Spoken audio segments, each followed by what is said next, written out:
Today we'll talk about how can you get phone number on your text me app where you go to figure out the solution or know how you can do that on your app.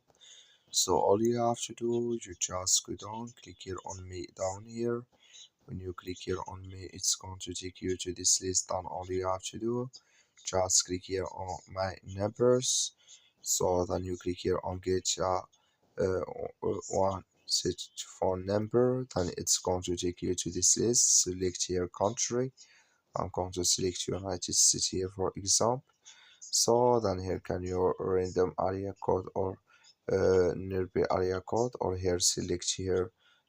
So can you select here city here or state? You select state, and here can you select or choose this phone number.